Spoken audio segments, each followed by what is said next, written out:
All right, what's up, guys? October 16, 2017. I am back.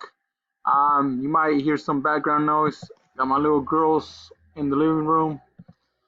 But anyways, let's talk about some trading. I didn't make any recast videos last week.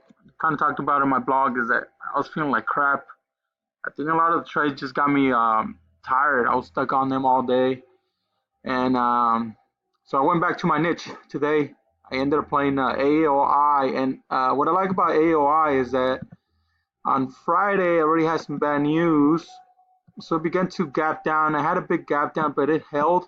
Part of the reason that it held is that the QQQs were just it was in a range market. So if you look at the QQQs, which is Nasdaq, it was just in a rangy area, so it didn't really give it um, I guess any trend for the AOI to move so much. At least what I see. So what I had in mind was for this one to pop to the previous resistance, which is 47 and 48 area.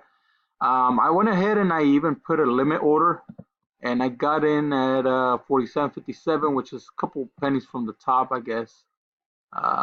So it came and got me here on my short sell.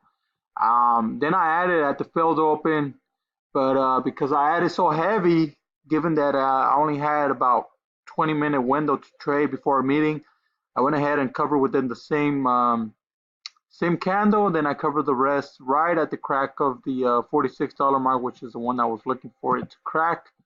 So I covered there, and I missed. I guess I missed another what is it, $1.50 move, but by then I was in a meeting, I couldn't trade. So it was a nice trade. Traded with conviction. I went in heavy, especially that I was already flirting around this support level. Once it cracked that, as you can see, just continue lower.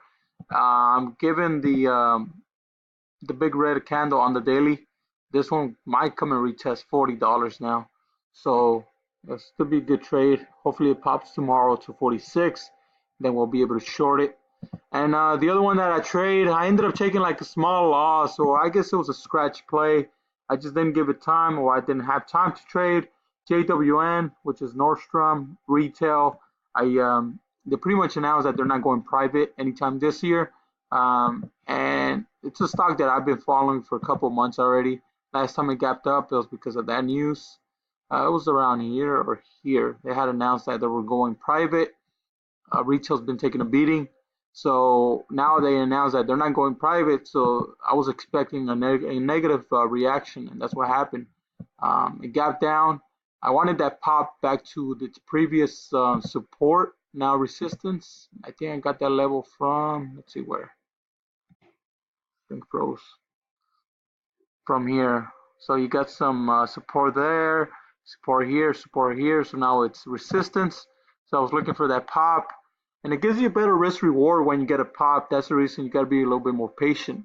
So once it gave me that pop, and right now it's just still loading. I don't know what the hell's going on, but it gave me the pop. Then once it started curling over, I just didn't have time to stick around, and I did put a trail stop at first, but my meeting was at 9 a.m. so I just went ahead and covered. I think it's just a small scratch play. They went ahead and gave you almost 75 cents, almost $1 from the 41. It would have been a nice trade had I had time and stuck around, but it is what it is. I had a nice green day today, and we'll stay that way. And earnings season is back. A lot of traders consider this a playoff.